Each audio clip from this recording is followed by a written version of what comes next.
Very good morning, all students. Previous lecture are first chemical reactions are the created law of conservation of mass are completed, and examples for one of others are so of this times. And second, law of constant proportionals are created by this day. So first of all, first chemical reactions are the last product form is created by the any chemical reaction of total weight. Any chemical reaction or total weight reactant to product are equal. Okay, first में law of conservation मास में आपने prove कर दिया है कि आपको जो reactant का मास होगा वो प्रोडक्ट के मास के क्या होगा, इक्वल होगा। ये आप लोगों ने अच्छे तरीके से देख लिया है। It's any chemical reaction total weight of the product is always equal to reactant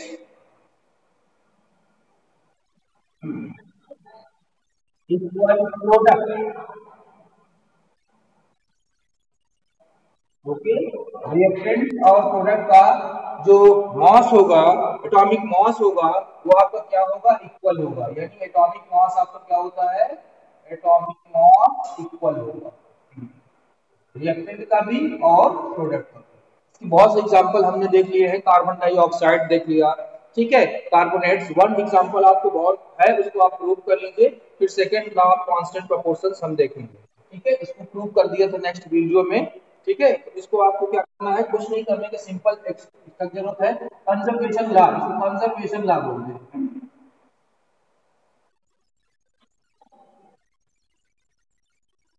conservation law. Example देख लीजिए, कैल्शियम कार्बोनेट। स्टूडेंट्स आवाज बहुत आ रही है, आप लोगों को बहुत बार मैं बता चुका हूं।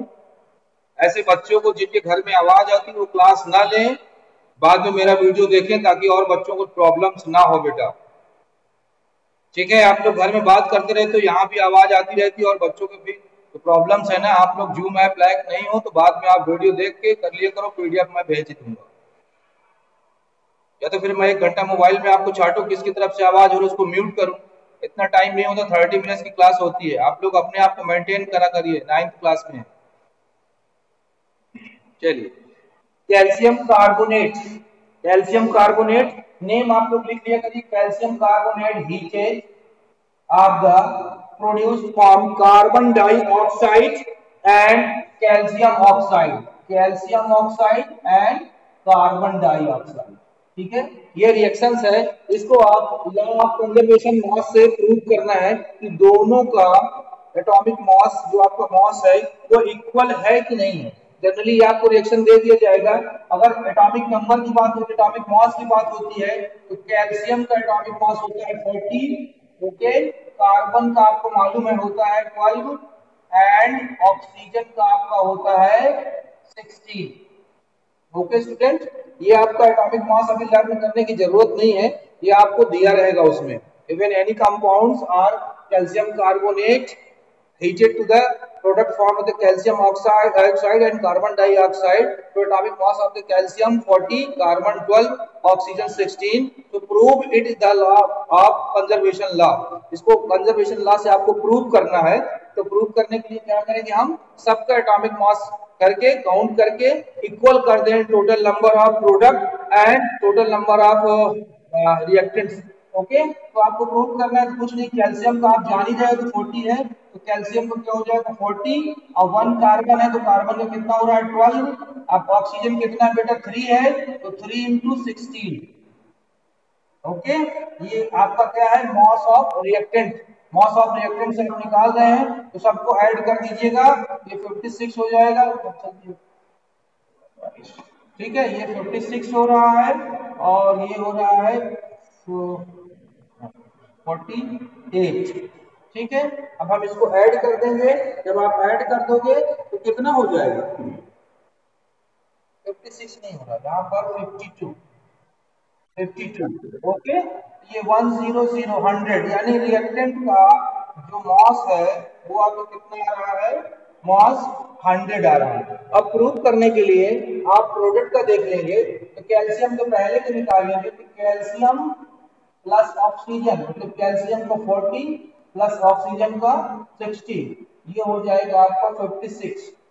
ओके, दूसरा निकालेंगे कार्बन डाइऑक्साइड का, तो कार्बन ऐसे लिख सकते हैं आप, कार्बन प्लस 2 ऑक्सीजन, तो कार्बन का हो जाएगा आपका 12 प्लस 2 इंटू 16, ये हो जाएगा 12 प्लस 32 इज इक्वल टू 44।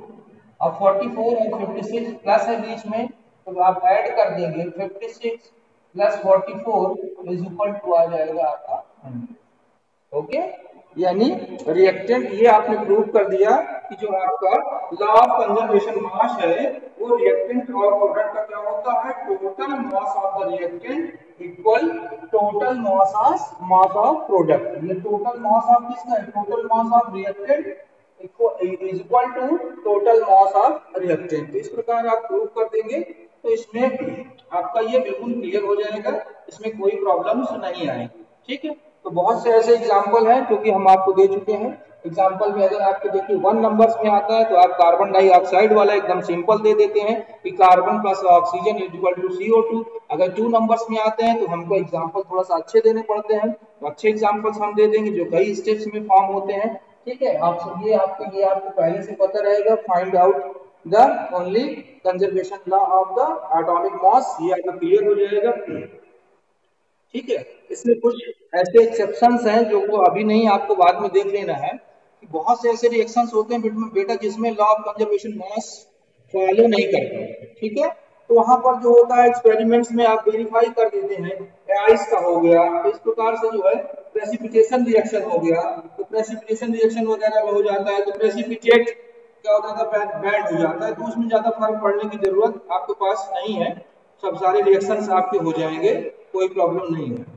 ठीक है, तो ऐसे कोई भी रिएक्शंस आप लिखें तो लॉ ऑफ कंजर्वेशन मास में आप ध्यान से देख लीजिएगा कि हमारा इक्वल आना चाहिए रिएक्टेंट का और प्रोडक्ट का मास। ओके,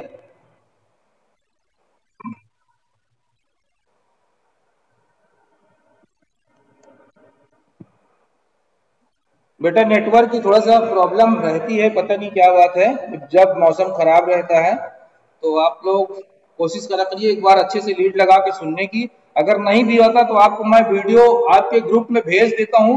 जो बच्चे ग्रुप में ना जुड़े हो, मेरे नीचे स्क्रीन में मेरा नंबर दिया हुआ है, उस नंबर पर मुझे मैसेज कर दे, मैं ऐड कर देता हूं, बाद में भी आप वीडियो देख सकते हो। बीच में मैं कई बार बोला हूं कि 9th वाले स्टूडेंट आप लोग अभी बहुत छोटे हो, थोड़ा सा समझने की कोशिश करो। बार बार आप बीच में वीडियो को पॉज करा देते हो तो 5 से 10 मिनट का आपका नुकसान हो जाता है। ठीक है, आपको पढ़ना है तो केवल एक सिस्टमैटिक ढंग से आप पढ़ते जाइए, समझ में आ जाएगा। बेटा हो सकता है नेटवर्क की प्रॉब्लम आपकी तरफ हो या मेरी तरफ हो, तो उसकी वजह से थोड़ा सा आवाज कभी धीमे आती कभी तेज आती है, तो वो आप तो देखिए, नहीं बाद में मैं वीडियो भेज देता हूँ, उसे मिला लिया करिए, कोई दिक्कत नहीं। जैसे चैप्टर एंड होगा मैं पीडीएफ आपको भेज देता हूँ, तो पीडीएफ के द्वारा भी आप नोट्स बना सकते हैं। Okay, now next second law of constant proportions, law of constant proportions. अगर आपको आवाज से समझ में आ रहा है तो आवाज से लिख लीजिए, अगर दिखाई दे रहा है अच्छे से तो उसको आप देख के लिख लीजिए, law of constant proportions.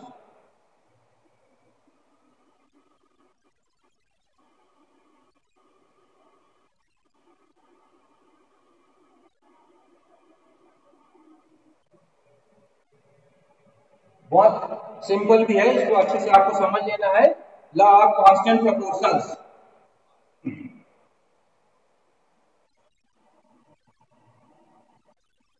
Okay, बहुत सिंपल सी बात है, देखिए लिखा है कांस्टेंट प्रोपोर्शंस, कांस्टेंट प्रोपोर्शंस। ठीक है, अभी तक क्या था, कंजर्वेशन, तो कंजर्वेशन में आपने रिएक्टेंट और प्रोडक्ट को मास को इक्वल कर दिया था। इसमें बेटा सिंपल सी बात है, ऐसे समझा देता हूं, फिर मैं इसकी आपको डेफिनेशन लिखवा भी दूंगा। ठीक है, बहुत सिंपल है, all pure simple same chemical combined content same elements combined fix the fix ratio. Okay, यानी कोई भी कंपाउंड्स हो या कोई भी इनऑर्गेनिक ऑर्गेनिक कोई भी कंपाउंड किसी भी सोर्स से लिया गया हो, उसका जो रेशियो होगा वो फिक्स होगा। सिंपल सी बात है।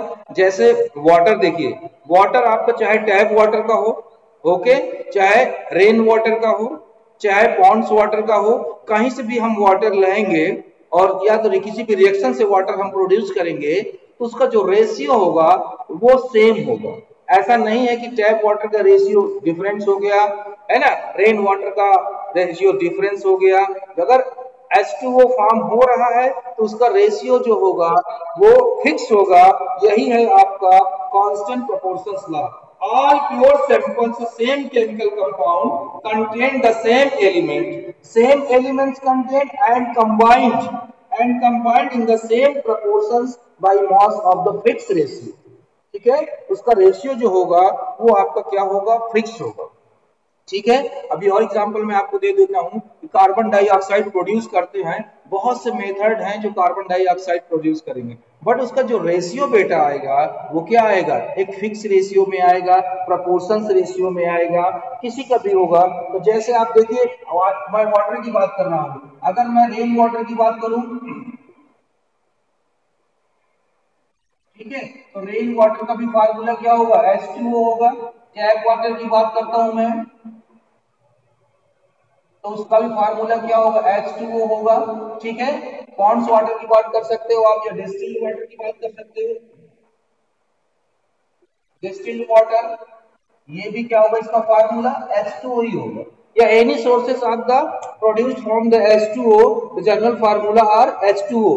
बट इसका जो हम रेशियो निकालते हैं बाई मॉस, अभी आपने निकाल लिया है इसका बाई मॉस का, तो हाइड्रोजन का आपको मालूम है कि 1 होता है एंड ऑक्सीजन कितना होता है, 16 होता है। तब जब हम इसका रेशियो बेटा निकालेंगे तो क्या आ जाएगा, 2 रेशियो कितना आएगा, 16 आएगा।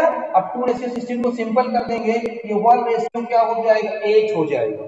क्या हो जाएगा, 1:8। यानी इसका by mass according to fix ratio है जो कांस्टेंट है। ठीक है, जो क्या है, कांस्टेंट है प्रोपोर्शंस के, तो सभी का निकालेंगे तो 1:8 ही आएगा। ओके, तो ये प्रूव क्या करता है, ये बोल क्या रहा है, all pure sample of the, आप यहां लिख सकते हैं ऑल प्योर सैंपल, इसीलिए प्योर बोल रहा है, इम्प्योर नहीं है। ऐसा नहीं कि कहीं से इम्प्योर लाया गया वाटर और उसको लाके रख दिया गया, नहीं, all pure sample of the, यानी all pure of the sample of the chemical compound contain, chemical compound, ठीक है, all pure sample compound contain the same element, contain the same element, the same elements combined in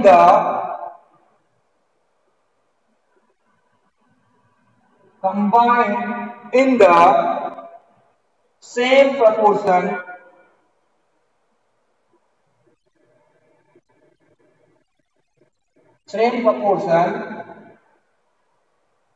by mass, same proportions by mass or fixed ratio,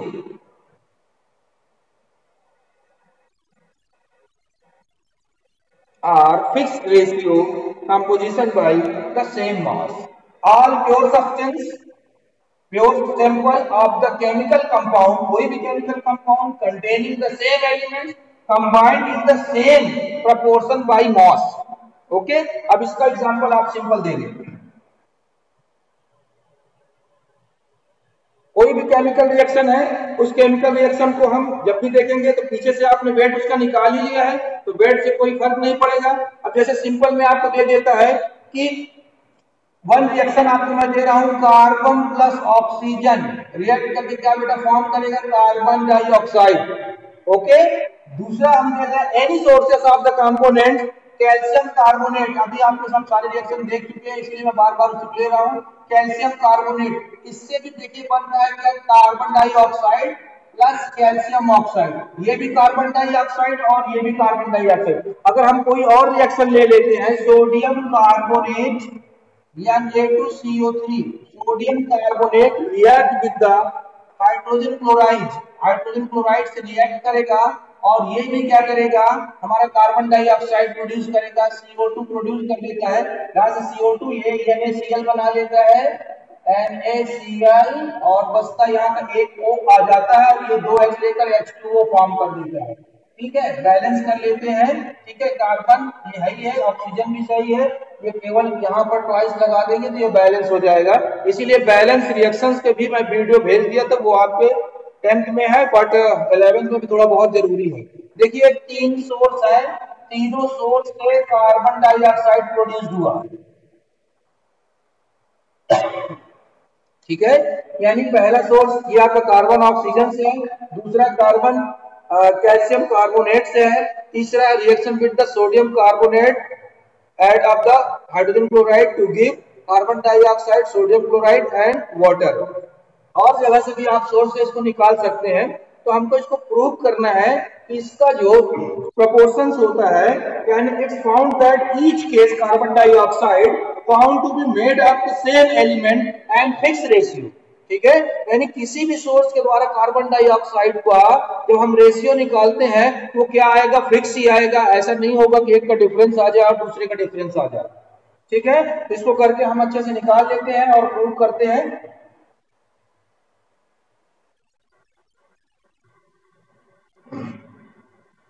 अब आप fix same ratio आप निकालेंगे carbon dioxide का, तो आपको मालूम है कि कार्बन का कितना होता है बेटा, सबको पता है 12।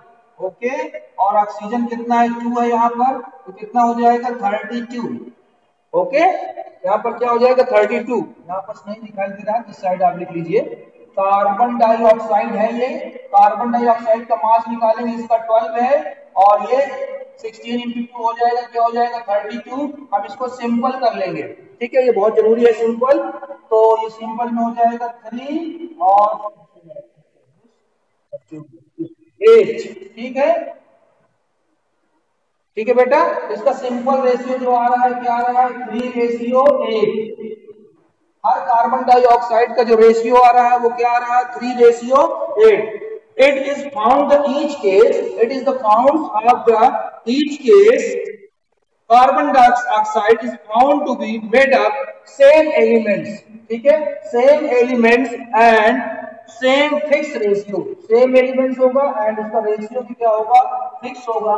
This is called the law of constant proportions. यही है आपका लॉ ऑफ कांस्टेंट प्रोपोर्शंस। ठीक है, एक साइंटिस्ट ने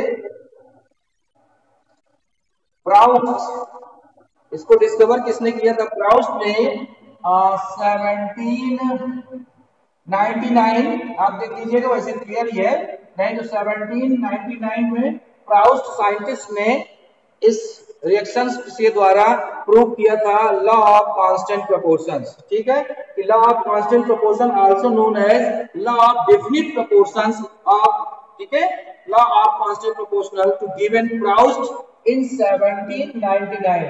आई थिंक ओनली करेक्ट है ये 1799। ये एनसीईआरटी में थोड़ा सा देख लीजिएगा, क्लियर हो जाएगा। तो वैसे क्लियर ही है, based on the observation of constant proportions.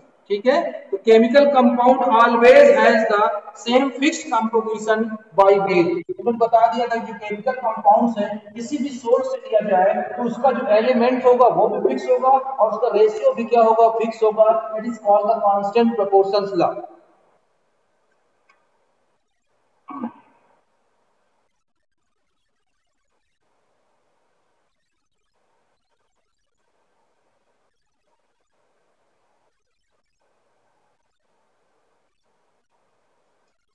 ठीक है बेटा, समझ में आ गया। लॉ ऑफ कंजर्वेशन मास में क्या करना है, केवल मास इक्वल कर देना है। लॉ ऑफ कांस्टेंट प्रोपोर्शंस में हमारा क्या देखना है कि हमारा जो भी किसी भी सोर्स के द्वारा जो कंपाउंड्स फॉर्म हुआ हो, ठीक है, उसका क्या होगा, एलिमेंट सेम होगा और उसका रेशियो भी क्या होगा, फिक्स होगा।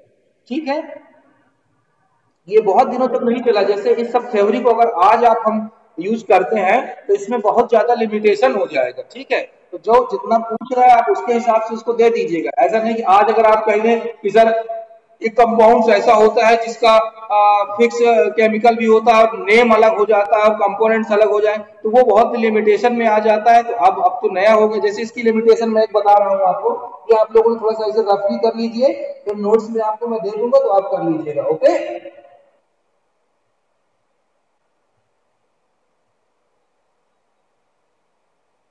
देखिए अगर इसकी लिमिटेशन की बात करते हैं, तो लिमिटेशन में limitation law of the constant proportions, तो लिमिटेशन में स्टार करके आप कहीं भी लिख सकते हैं लिमिटेशन में कि क्या लिमिट्स होती है।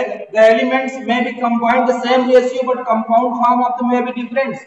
बहुत से ऐसे कंपाउंड है जो क्या करते हैं, सेम एलिमेंट से सेम एलिमेंट से फाउंड हो रहे हैं, बट उनका जो कंपाउंड है वो क्या आ रहा है, डिफरेंस आ रहा है। सेम एलिमेंट्स होगा बट कंपाउंड आर डिफरेंस।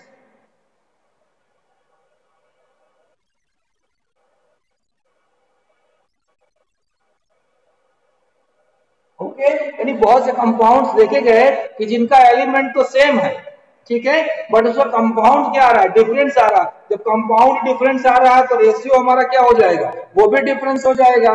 जैसे सिंपल सी बात करके हम देखते हैं, अगर हम एक कंपाउंड लेते हैं, बाद में आगे चल को बेटा इसी को पढ़ोगे आप, आइसोमेरिज्म। क्या पढ़ेंगे हम, आइसोमेरिज्म। बहुत सिंपल सा है, आप देख लीजिए C2H6O, ये आपका एक मॉलिक्यूलर फार्मूला है, ठीक है। इस मॉलिक्यूलर फार्मूले से हमारा दो कंपाउंड फॉर्म हो रहा है, जिसका अभी जैसे हमने बताया था ना कि same elements and same product on fix ratio, तो आप देखिए यहाँ पर ये इसका मॉलिक्यूलर फार्मूला है, और मॉलिक्यूलर फार्मूले से टू कंपाउंड्स बन गए हैं। जैसे पहले कंपाउंड हम कार्बन कंटेनिंग बता दें, CH3CH2OH, इसको बोलते हैं एथिल अल्कोहल है।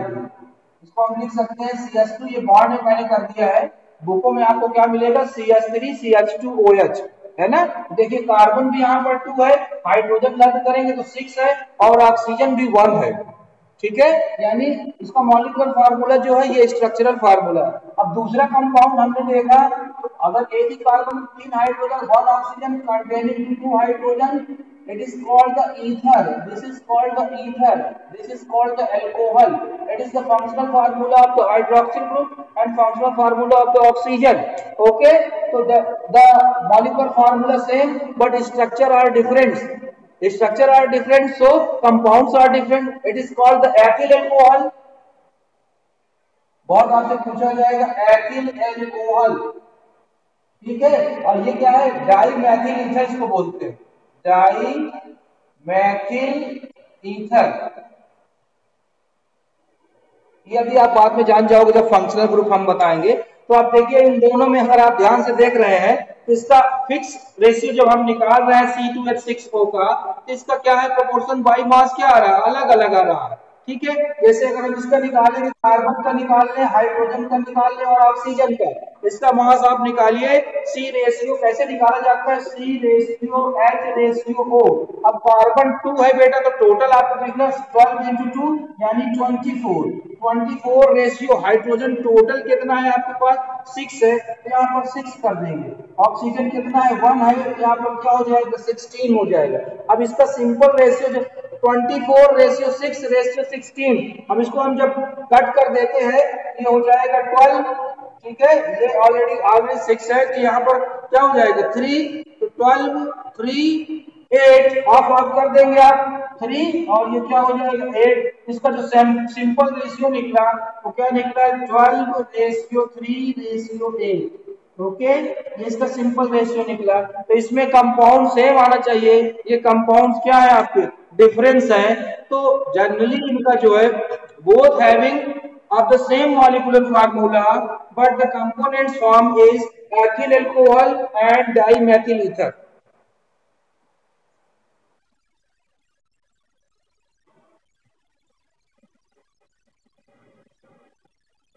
ठीक है, तो ये इसका लिमिटेशन भी है, कुछ रिएक्शंस में फॉलो करता है, कुछ रिएक्शंस में नहीं करता, तो कोई बात नहीं, उसको हम देख लेंगे, हो जाएगा, ठीक है।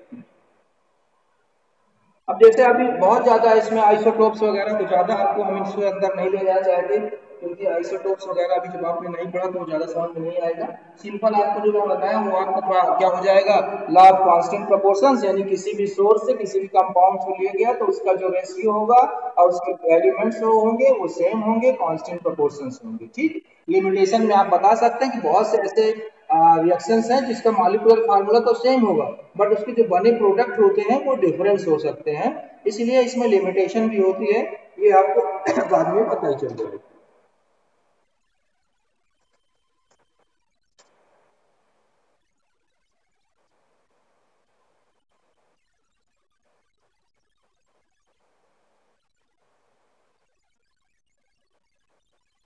ओके स्टूडेंट्स,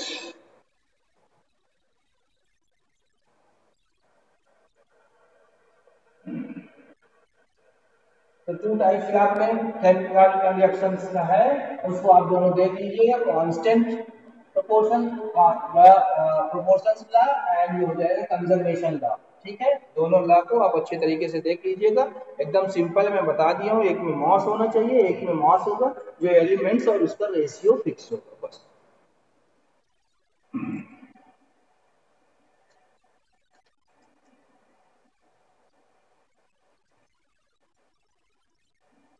ठीक है बेटा, नेक्स्ट टॉपिक आपका है, देखिए इस चैप्टर में जो आपने देखा है एटम्स एंड मॉलिक्यूल्स, इसलिए मैं सबसे पहले आपको एटम्स के बारे में बताया था। एटम्स, एटम कंबाइंड किससे हो रहा है, सब एटम से, इलेक्ट्रॉन प्रोटॉन एंड न्यूट्रॉन, उसका फार्मूला हो गया आपका। ठीक है, उसके बाद उसके फार्मूले से काउंट करना आपको आ गया होगा, एटॉमिक स्ट्रक्चर फॉर्म करना आ गया होगा, Dalton atomic theory, Dalton atomic theory हमने आपको बताई, उसके पूरे पार्ट्स बता दिए। डाल्टन एटॉमिक थ्योरी के बाद ये टू केमिकल रिएक्शंस जो आपके हैं इसके बारे में हमने डिस्कस किया। ठीक है, लॉ ऑफ केमिकल कॉम्बिनेशन, तो लॉ ऑफ केमिकल कॉम्बिनेशन में टू रिएक्शंस आपने पढ़े जिसको हम number 1 law of chemical combination के द्वारा आप बोलते हैं law of conservation of mass, उसको देखिए, लॉ ऑफ कांस्टेंट प्रोपोर्शन देखिए। ठीक है, अब इसके बाद जो हमारा टॉपिक आपका आएगा वो नेक्स्ट टाइम हम फिर से नोट करेंगे, सिंबल ऑफ एलिमेंट। अब बहुत सिंपल आने वाला है, ये दोनों थ्योरी पहले इसलिए पढ़ा दी जाती है ताकि आपके सिलेबस में आपको कुछ चीजों में प्रॉब्लम्स न हो। ठीक है, नहीं तो उसके बाद ही पढ़ा सकते थे। तो इसके बाद आपको जो टॉपिक आएगा वो बहुत सिंपल भी है, सिंबल ऑफ एलिमेंट्स। एलिमेंट का सिंबल कहाँ से आया, किस साइंटिस्ट ने, जैसे वर्जीलियस ने कैसे दिया पहले गोल्ड को, है ना, तो उसको सिंबल को हम उसकी पूरी हिस्ट्री पढ़ेंगे। अभी तो हम जनरली जान रहे हैं कि हाइड्रोजन है तो H लिख दिया, क्लोरीन है तो Cl लिख दिया, गोल्ड है तो Au लिख दिया, ठीक है, मरकरी है Hg लिख दिया, इसका फॉर्म लिख दिया, ये मेटल है, नॉन मेटल है, मेटलाइड है ना, एक्सेट्रा एक्सेट्रा, इस प्रकार हमने पूरा दिया। बट इसकी हिस्ट्री की बात आई तो हमारे पास सिंबल आया कैसे, किस साइंटिस्ट ने कैसे किया, वर्जीनियस का क्या सजेस्टेशन था, साइंटिस्ट थे इन्होंने कैसे बताया, ठीक है, तो उन्होंने अलग अलग उसके कैरेक्टर्स के अनुसार इसको सिंबल को रखा और उसकी पूरी हिस्ट्री हम जानेंगे कि कैसे आता है। फिर लास्ट में बहुत से ऐसे सिंबल्स आप देखेंगे जो कि उसके नेम के साथ नहीं है, ठीक है, जैसे जो इसका नाम, जैसे पोटेशियम, पोटेशियम का सिंबल आप लिखते हो के, तो बेटा वो कहाँ से आया, उसका फ्रेंच में क्या है, उसका लैटिन वर्ड में क्या रूल्स है, तो ये सारी चीजें हम जो है अच्छे से नेक्स्ट टाइम में पढ़ेंगे कि हमारे जो सिंबल्स है उसकी नेमिंग कैसे लिखना है। जब सिंबल्स आ जाएगा तो फिर आपको एटॉमिक नंबर आएगा, फिर एटॉमिक मास आएगा, फिर atomic mass of the elements हम लोग लर्न करके निकाल लेंगे। ठीक है, इस प्रकार से बहुत सिंपल है, बस इसमें एक केवल एक चीज सबसे बड़ी प्रॉब्लम क्या है कि जो लैटिन नेम्स का एलिमेंट्स होता है, लैटिन नेम, तो लैटिन लैटिन नेम क्या है, केमिस्ट्री लैटिन और ग्रीक वर्ड से बनी हुई है, तो कुछ एलिमेंट्स ऐसे हैं जिनका जो नॉमेनक्लेचर है वो लैटिन नेम से ना देकर उनको दूसरे तरीके से हम लोगों ने कर दिया, जैसे पोटेशियम, तो पोटेशियम का कैलियम होता है लैटिन नेम, ठीक है, पोटेशियम का कैलियम, तो इसलिए कैलियम का के लिया गया है। अब सोडियम का Na होता है, अब फिर भी हमको लेना चाहिए क्या, है ना, Na होता है, इसका नाइट्रियम होता है, आप उसको शायद 8th क्लास में अच्छे से आप पढ़े होंगे, तो नाइट्रियम है तो उसके इसलिए उसका Na ले लिया गया। इस प्रकार से कुछ है जैसे सोडियम, पोटेशियम, आयरन, कोबाल्ट, बहुत इंपॉर्टेंट जो एलिमेंट्स है उसी के नॉमेनक्लेचर में या उसी के इसमें थोड़ा सा सिंबल में प्रॉब्लम्स है, जैसे sodium, potassium, iron, cobalt, copper, nickel, zinc, इस प्रकार के जितने भी एलिमेंट्स होते हैं ये सारे एलिमेंट्स का लैटिन वर्ड से नेम लिया गया है, इसलिए उनका पहला जो अल्फाबेटिकली है वो ले लिया गया है। तो बच्चों को थोड़ा सा प्रॉब्लम हो जाती है कि बेटा सर जो सिल्वर का एजी हो रहा है, सिल्वर का एस आई से शुरू होना चाहिए, तो ऐसी बात नहीं है, वो लैटिन नेम है, तो अर्जेंटम है, तो अर्जेंटम में एजी आ रहा है, तो इसलिए वहां पर हो गया। ठीक है, तो वो ज्यादा आपके सिलेबस में नहीं है, फिर भी 34 32 जो भी सिंबल्स हैं उसको आप लोग सीरियल से बनाएंगे और लिख लेंगे।